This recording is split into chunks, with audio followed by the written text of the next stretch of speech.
कक्षा 9वीं 10वीं 11वीं तथा 12वीं में पढ़ने वाले प्रिय विद्यार्थियों सुप्रभात।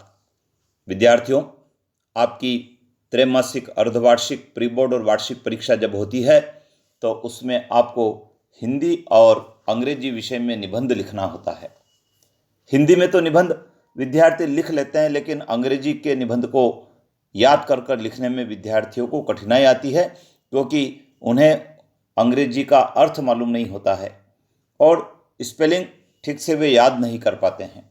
और स्पेलिंग इसलिए भी याद नहीं हो पाती है क्योंकि हम उसको बार बार लिख कर नहीं देखते हैं और उसका अर्थ नहीं समझते हैं। विद्यार्थियों, आज की इस वीडियो में आपके लिए विज्ञान के चमत्कार का जो निबंध होता है अंग्रेजी का, उसको पढ़कर सुनाया जा रहा है, जिसको आप समझ सकें। आइए देखते हैं क्या है ये निबंध। विद्यार्थियों, जो कई प्रकार से कक्षाओं में पूछा जाता है, उसमें wonder of science, science in our daily life, science is a good servant but a bad master, ऐसे नामों से निबंध जब आता है तो हमको वंडर ऑफ साइंस का निबंध लिखना होता है, लेकिन फिर भी बहुत ध्यान से विषय को समझकर लिखने की आवश्यकता होती है। आज एक निबंध मैं आपको पढ़कर सुना रहा हूँ। इससे भी अच्छे अच्छे निबंध आपको मिल जाएंगे, लेकिन एक शुरुआत है। कुछ शब्दों का उच्चारण इसमें आपको समझ में भी आएगा और कुछ शब्दों के अर्थ भी बताने का मैं प्रयास करूंगा। आइए जान लेते हैं क्या है निबंध। सबसे पहला बिंदु बनाया है इंट्रोडक्शन, जिसको प्रस्तावना कहा जाता है हिंदी में। लिखा है, we live in the age of science and there are many wonders of science. लिखा है कि हम विज्ञान के युग में रहते हैं और विज्ञान के बहुत सारे चमत्कार हैं। Science has an important part of our life. Science plays an important role in our daily life. It has given us many things. Science is a wonderful gift for us. दूसरा बिंदु बना है इलेक्ट्रिसिटी। विज्ञान के कई सारे आविष्कार हैं, उनमें इलेक्ट्रिसिटी है, एग्रीकल्चर के क्षेत्र में बहुत योगदान है, इंडस्ट्री के क्षेत्र में योगदान है, चिकित्सा विज्ञान के क्षेत्र में विज्ञान का योगदान है, कम्युनिकेशन के साधनों में विज्ञान का योगदान है, तो उन सबको इसमें सम्मिलित किया है। तो दूसरा बिंदु बनाया है electricity. Electricity is a wonderful invention of science. Invention मतलब आविष्कार। It lights our houses, electric fans and cooler give us cool air in summer. It lights our houses and road at night. It runs our machines, factories and workshops. तीसरा point बना है means of travelling, जो यातायात के साधन है उनके बारे में।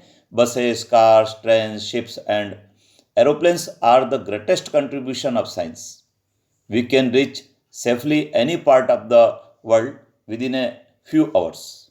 It has saved our time.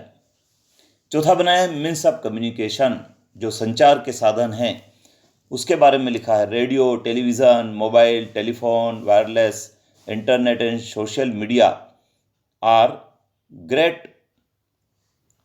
Medias of communication. पांचवा बनाया है एटॉमिक एनर्जी का। With the discovery of atomic energy, man has found and endless sources of energy. जो ऊर्जा के जो एंडलेस सोर्सेस है उसके बारे में बताया है। It can fulfill the demand of energy of the world for a long time। और अंत में उपसंहार लिखा है कंक्लूजन के रूप में, science is a great helper to modern man. If properly used it can make the life of man healthier and happier. Truly is because of science that man is called the master of the world. Science is a good servant but a bad master, so please it, use it but never misuse it।